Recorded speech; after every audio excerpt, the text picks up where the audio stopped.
അപ്പോൾ കടലാസ്സെടി ഇഷ്ടപ്പെടുന്നവർക്ക് നമ്മുടെ പുതിയ വീഡിയോയിലേക്ക് സ്വാഗതം. നമ്മുടെ നാട്ടിലെ കാലാവസ്ഥയ്ക്കും ഏറ്റവും അനുയോജ്യമായിട്ടുള്ളൊരു ചെടിയാണ് ബൊഗെയിൻവില്ല അഥവാ കടലാസ് ചെടി. പക്ഷേ പലരും പരാതി പറയുന്നത് ചെടിക്ക് ഇലകൾ മാത്രമേ ഉള്ളൂ, പൂക്കളില്ല എന്നൊക്കെയാണ്. ഈ മാസം നിങ്ങളുടെ ചെടിയിൽ മാറ്റങ്ങൾ വരുത്താൻ സഹായിക്കുന്ന കുറച്ച് പ്രധാനപ്പെട്ട കാര്യങ്ങൾ ഞാൻ ഈ വീഡിയോയിലൂടെ പറയുന്നതാണ്. വീഡിയോ അവസാനം വരെ കാണുക കേട്ടോ. കാരണം പൂക്കൾ വരാൻ സഹായിക്കുന്ന കുറേ വളങ്ങളെക്കുറിച്ചിട്ട് ഞാൻ പറയുന്നുണ്ട്. കാരണം നമ്മുടെ വീഡിയോസ് കണ്ടവരൊക്കെ ചോദിക്കുന്നുണ്ട്, പലവരുടെയും വീട്ടിൽ ഈ ഒരു ഡിസംബർ മാസം തുടങ്ങിയതിന് ശേഷമൊന്നും പൂക്കളുണ്ടായി തുടങ്ങിയിട്ടില്ല, ചെടികൾ ഇങ്ങനെ ആർത്ത് നിൽക്കുന്നേ ഉള്ളൂ, പൂക്കൾ ഒട്ടും ഇല്ലെന്ന്.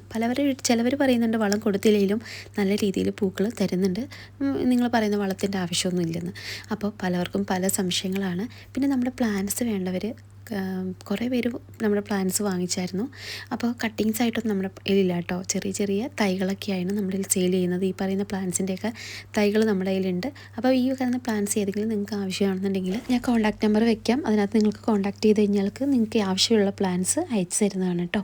ബൊഗെയിൻവില്ല ചെടി ഒരു ഉഷ്ണമേഖല, ചൂട് നന്നായി ഉള്ളിടത്ത് ഉണ്ടാകുന്ന ഒരു ചെടിയാണ്. ഇതിന് വെള്ളം അലർജിയാണ്. അത് കണ്ടാണ് നമ്മൾ മഴയുള്ളപ്പോൾ ഈ ചെടിയിൽ പൂക്കളുണ്ടാവാത്തത്. പൂക്കളുണ്ടായാൽ തന്നെ അറിയാലോ, മഴ സമയത്ത് ചെടിയുടെ പൂക്കളെല്ലാം കൊഴിഞ്ഞു പോവും, ഇലകളെല്ലാം കൊഴിഞ്ഞു പോവും, ചെടിയിലൊട്ടും പൂക്കളുണ്ടാവില്ല. അപ്പോൾ വെള്ളം തീരെ ഇഷ്ടപ്പെടാത്തൊരു ചെടിയാണ് നമ്മുടെ കടലാസ് ചെടി. അപ്പോൾ കടലാസ് ചെടിക്ക് മെയിനായിട്ട് വേണ്ടത് എന്താണ്? 6 മുതൽ 8 മണിക്കൂർ നേരിട്ട് വരെയുള്ള സൺലൈറ്റ് മാത്രമേ വേണ്ടത് ഇഷ്ടപ്പെടുന്നേ ഉള്ളൂ. അങ്ങനെയുള്ള സ്ഥലത്ത് വെച്ചാൽ മാത്രമാണ് ഈ ചെടിയിൽ നല്ല രീതിയിൽ പൂക്കൾ തരുള്ളൂ. നിങ്ങളുടെ ചെടി തണലത്താണെങ്കിൽ അത് വെയിൽ കിട്ടുന്ന സ്ഥലത്തേക്ക് മാറ്റുക. അതാണ് മെയിനായിട്ട് ചെയ്യേണ്ട ഒരു കാര്യം. വെയിൽ കുറഞ്ഞാൽ ചെടി മുകളിലേക്ക് വളരുന്നതല്ലാതെ പൂക്കൾ തരില്ല. പിന്നെ അതുപോലെ തന്നെ നമ്മൾ നനയ്ക്കുന്നത് ശ്രദ്ധിക്കേണ്ടതുണ്ട് കേട്ടോ. നമ്മൾ കൂടുതലായിട്ട് ചെടി നനച്ച് കൊടുത്താൽ ചെടി നല്ല രീതിയിൽ പൂക്കൾ തരില്ല. ചിലവർ പറഞ്ഞായിരുന്നു കഴിഞ്ഞ വീഡിയോയിൽ, ഇങ്ങനെ നിങ്ങൾ പറഞ്ഞ രീതിയിൽ നനയ്ക്കാതിരുന്ന് കഴിയുമ്പോൾ ചെടി അങ്ങ് പെട്ടെന്ന് വാടിപ്പോവാണ്, അങ്ങനെ വാടിക്കഴിഞ്ഞാൽ ചെടി അങ്ങ് നശിച്ചു പോവില്ല എന്നൊക്കെ ചോദിക്കും. അപ്പോൾ നമ്മുടെ ഈ ഒരു ചെടിയുടെ ഒരു പ്രത്യേകത എന്ന് പറഞ്ഞാൽ, നമ്മൾ പറഞ്ഞ പോലെ തന്നെ നല്ല രീതിയിൽ വെയിലിൻ്റെ ആവശ്യമാണ് ചെടിക്ക് വേണ്ടത്, അല്ലാതെ നമുക്ക് നനയല്ല. പക്ഷേ ചെടി നന്നായിട്ട് വാടിയെന്ന് ഉറപ്പ് വരുത്തുക. ഇലകൾ നന്നായിട്ട് വാടി താഴോട്ട് നിൽക്കുന്ന ഒരവസ്ഥ കാണുന്ന സമയത്ത് തന്നെ നമുക്ക് ചെടി നന്നായിട്ട് നനച്ചു കൊടുക്കണം. നനച്ചു കൊടുക്കുമ്പോൾ ചിലവർ കണ്ടിട്ടുണ്ട്, ചെടി നന്നായിട്ട് വളരാൻ വേണ്ടി ചെടി മഴ പെയ്യുന്ന പോലെ ചെടി ഫുള്ളായിട്ട് അങ്ങ് നനച്ചു കൊടുക്കും. ഒരിക്കലും ചെടി കുളിപ്പിക്കുന്ന പോലെ നമ്മുടെ കടലാസ് ചെടി നനച്ചു കൊടുക്കരുത്. പ്രത്യേകിച്ച് ഹൈബ്രിഡായിട്ട് നമ്മൾ നല്ല പൈസ കൊടുത്ത് മേടിച്ച് കൊടുക്കുന്ന പ്ലാന്റ്സൊക്കെ ഉണ്ടല്ലോ, അത് നല്ല രീതിയിൽ ഇരിക്കണം. നാടൻ ചെറിയ പ്ലാന്റ്സൊക്കെ നമ്മൾ നനച്ചു കൊടുത്താലും പ്രശ്നം വരത്തില്ല. നമ്മൾ ഹൈബ്രിഡായിട്ട് കൂടി വിലയ്ക്ക് മേടിക്കുന്ന ചെടികളെല്ലാം നല്ല രീതിയിൽ ഫുള്ളായിട്ട് മഴ പെയ്യുന്ന പോലെ നനച്ച് കൊടുക്കരുത്. ചെടിയുടെ ചോട്ടിൽ മാത്രം നനച്ചു കൊടുക്കുക. അത് ഇടകൾ നന്നായിട്ട് വാടാൻ തുടങ്ങുമ്പോൾ തന്നെ നിങ്ങൾ നനച്ചു കൊടുക്കുക. അപ്പോൾ ചെടി വാടണ ഒരു സമയത്ത് നമുക്ക് നനച്ചു കൊടുക്കണോണ്ട് പ്രശ്നമില്ല കേട്ടോ. ബൊഗെയിൻവില്ലയ്ക്ക് എപ്പോഴും വെള്ളം കൊടുക്കരുത്. മണ്ണിലെ മുൻഭാഗം നന്നായിട്ട് ഉണങ്ങിയെന്ന് ഉറപ്പുവരുത്തിയ ശേഷം മാത്രം നനയ്ക്കുക. ചെടിയുടെ ഇലകൾ ഒന്ന് വാടാൻ തുടങ്ങുമ്പോൾ നനയ്ക്കുന്നതാണ് ഏറ്റവും നല്ലത്. അതായത് ചെടിക്ക് സ്ട്രെസ്സായിട്ട് കൊടുക്കരുത്, അത് ബുദ്ധിമുട്ടിക്കുന്ന രീതിയിൽ കൊടുക്കാതെ ചെടിയുടെ പൂവിടാനായിട്ട് പ്രേരിപ്പിക്കുക. അമിതമായിട്ട് നനച്ചാൽ ഇല കൊഴിയാതെ തന്നെ പച്ചപ്പായിട്ട് തന്നെ നിൽക്കും. അപ്പോൾ ആർത്തങ്ങ് വളരും കൂടുതൽ നനച്ചു കൊടുത്താൽ. അപ്പോൾ അതുകൊണ്ട് തന്നെ നമുക്ക് പൂക്കൾ ഉണ്ടാവാൻ വേണ്ടിയിട്ട് ചെടി ഒന്ന് ഡ്രൈ ആയി ഇലകൾ വാടി താഴോട്ട് നിൽക്കുന്ന ഒരവസ്ഥയാണെങ്കിൽ നിങ്ങൾക്ക് ഉറപ്പായിട്ടും ചെടി നനച്ചു കൊടുക്കാം. ചെടികൾ നനച്ചു കൊടുക്കുന്ന സമയത്ത് നമ്മുടെ ചെടിയുടെ ചുവട്ടിൽ മാത്രം നനച്ചു കൊടുക്കുക. പിന്നെ പലരും വന്ന് ചോദിക്കാറുണ്ട്, ഈ ഒരു സമയത്ത് പ്രൂൺ ചെയ്ത് കൊടുക്കാമെന്ന്. നമുക്ക് ചെടി പ്രൂൺ ചെയ്ത് കൊടുക്കുന്നതുകൊണ്ട് യാതൊരു പ്രശ്നമില്ല. നമ്മുടെ ചെടികളിലെ പൂക്കൾക്ക് ചെറിയൊരു വാടി കൊഴിഞ്ഞ് താഴോട്ട് വീണ ഒരവസ്ഥ, നീണ്ട് കമ്പുകളൊക്കെ നിൽക്കുന്ന ഒരവസ്ഥയാണെങ്കിൽ നിങ്ങൾക്ക് ഉറപ്പായിട്ടും കമ്പുകൾ പ്രൂൺ ചെയ്ത് കൊടുക്കാം. പ്രൂൺ ചെയ്ത് കൊടുക്കുന്നതുകൊണ്ട് യാതൊരുവിധ പ്രശ്നമില്ല. പൂക്കൾ വരുന്നത് എപ്പോഴും പുതിയ അതിൻ്റെ ആ മുളകളിലാണ്. അപ്പോൾ അതുകൊണ്ട് തന്നെ പഴയ കമ്പുകൾ വെട്ടി നിർത്തണം. ചെറിയ കമ്പുകൾ വെട്ടുമ്പോൾ അവിടെ നിന്ന് പുതിയ 4-5 ശാഖകൾ വരികയും അതിൽ നിറയെ പൂക്കളുണ്ടാവുകയും ചെയ്യും. വെട്ടിയ ഭാഗത്ത് ഫംഗസ് വരാതിരിക്കാൻ അല്പം മഞ്ഞൾപ്പൊടി പുരട്ടുന്നതൊക്കെ നല്ലതാണ്.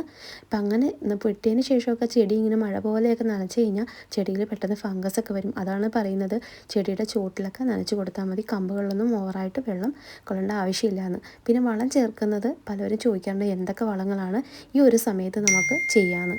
അപ്പോൾ നമ്മൾ ഏറ്റവും നല്ലത് നമ്മുടെ വീട്ടിൽ കടലാസ് ചെടി വളർത്തുന്നവരാണെങ്കിൽ ആദ്യം ശ്രദ്ധിക്കേണ്ടത് ഇതുപോലെ ചെടിയുടെ ചോട് വൃത്തിയാക്കുക എന്നുള്ളതാണ് കേട്ടോ.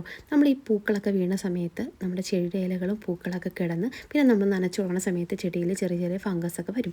അതുകൊണ്ട് ചെടിയുടെ ചോട് എപ്പോഴും ക്ലീൻ ആക്കി വെക്കുക എന്നുള്ളതാണ് ആദ്യം ചെയ്യേണ്ടത്. പിന്നെ നമുക്ക് വളം കൊടുക്കാൻ നമ്മുടെ വീട്ടിൽ എപ്പോഴും കിട്ടുന്നൊരു വളം എല്ലുപൊടിയാണ്. ആർക്കും മേടിച്ച് വെക്കാം. അപ്പോൾ നിങ്ങൾ എല്ലുപൊടി ഉണ്ടെങ്കിൽ അതിൽ കാൽസ്യം കിട്ടാനായിട്ട് 1 സ്പൂൺ എല്ലുപൊടി മാസത്തിലൊരിക്കൽ കൊടുക്കുക കേട്ടോ.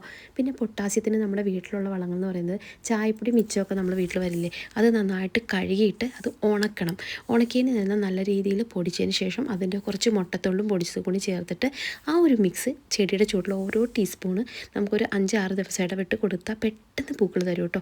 അതുപോലെ തന്നെ ഉള്ളിത്തൊലിയും ഒക്കെ വെള്ളത്തിലിട്ടിട്ട് അതിൻ്റെ വെള്ളം നേർപ്പിച്ച് അത് നല്ലോണം നീട്ടി ഒഴിച്ചു കൊടുക്കുന്നതൊക്കെ ഇതുപോലെ പൂക്കൾ പെട്ടെന്ന് വരാനായിട്ട് ഹെൽപ്പ് ചെയ്യും.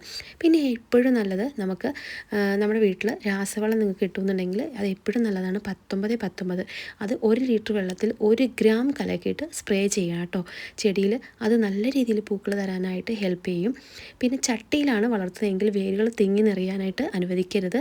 അതിന് വർഷത്തിലൊരിക്കൽ നമ്മൾ ചെടി വെട്ടി മാറ്റിയിട്ട് അത് നല്ല രീതിയിൽ റീപോർട്ട് ചെയ്യുക എന്നുള്ളതാണ് ഏറ്റവും വലിയൊരു കാര്യം. പിന്നെ നമുക്ക് NPK ആയാലും DAP ആയാലും കൊടുക്കുന്നത് ഒരു 10-15 ദിവസം ഇടവിട്ട് മാത്രമാണ് കൊടുക്കാമുള്ളൂ. എന്ത് വളം കൊടുത്താലും നമ്മൾ 10 ദിവസമെങ്കിലും ഗ്യാപ്പ് ഇട്ടിട്ട് അടുത്ത വളം കൊടുക്കാൻ നോക്കുക.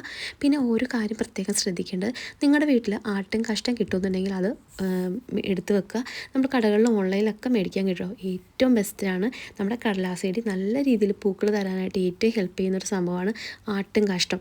ആട്ടിൻ കാഷ്ടം കിട്ടുന്നുണ്ടെങ്കിൽ നിങ്ങളത് നല്ല രീതിയിൽ ഉണക്കണം.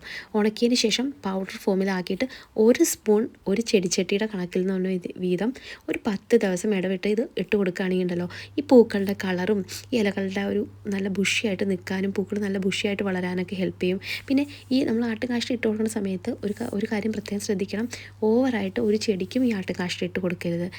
കാരണം ആട്ടുകാഷ്ടത്തിന് ചൂട് കൂടുതലാണ്. അതുകൊണ്ട് തന്നെ ചെടിയുടെ ചൂട് പെട്ടെന്ന് പഴുത്തവും ചെടി നശിച്ചു പോകും. അതുകൊണ്ട് ചെടിക്ക് ആവശ്യത്തിന് മാത്രം ഒരു 1/4 ടീസ്പൂണ് മാത്രം, 1 സ്പൂണോ അല്ലെങ്കിൽ 1/4 ടീസ്പൂണോ ഇട്ട് കൊടുക്കുക. വലിയ ചട്ടിയാണെങ്കിൽ ഒരു ടേബിൾ സ്പൂൺ ഇട്ട് കൊടുക്കുക കേട്ടോ. എന്നിട്ട് നല്ല രീതിയിൽ ചെടിയുടെ ചൂട് ഇളക്കണം.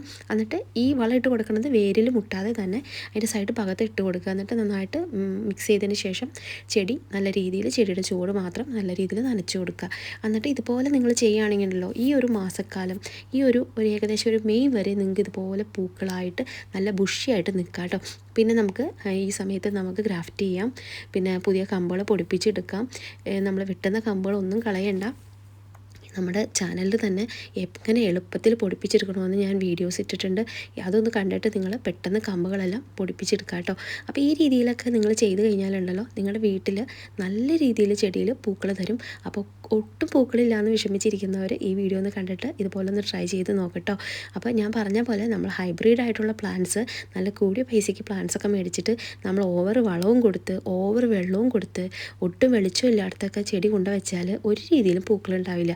അപ്പോൾ നിങ്ങൾക്ക് ഉള്ള ചെടികൾ നല്ല രീതിയിൽ പൈസ കൊടുത്ത് വാങ്ങിച്ച ചെടികളാണെങ്കിൽ ഉറപ്പായിട്ടും നല്ല സൺലൈറ്റുള്ള ഭാഗത്ത് നമ്മുടെ വീട്ടിൽ വെക്കുക. നമ്മൾ കറക്റ്റ് സമയത്ത് പ്രൂൺ ചെയ്ത് കൊടുക്കുകയും കറക്റ്റ് സമയത്തിന് വെട്ടി കൊടുക്കുകയും കറക്റ്റ് സമയത്ത് റീപോർട്ട് ചെയ്ത് കൊടുത്ത് അത്യാവശ്യം ഓവറായിട്ട് ശ്രദ്ധിച്ചില്ലെങ്കിലും നമ്മുടെ ചെടിച്ചട്ടിയിൽ ഈ ഒരു മാസക്കാലം മുന്നോട്ട് ഇനി അങ്ങോട്ട് നല്ല രീതിയിൽ പൂക്കൾ തരും. അപ്പോൾ ഇന്നത്തെ വീഡിയോ നിങ്ങൾക്ക് ഇഷ്ടപ്പെട്ടിരുന്നെങ്കിൽ നമ്മുടെ ചാനൽ ഒന്ന് സബ്സ്ക്രൈബ് ചെയ്യാൻ മറക്കരുതേ.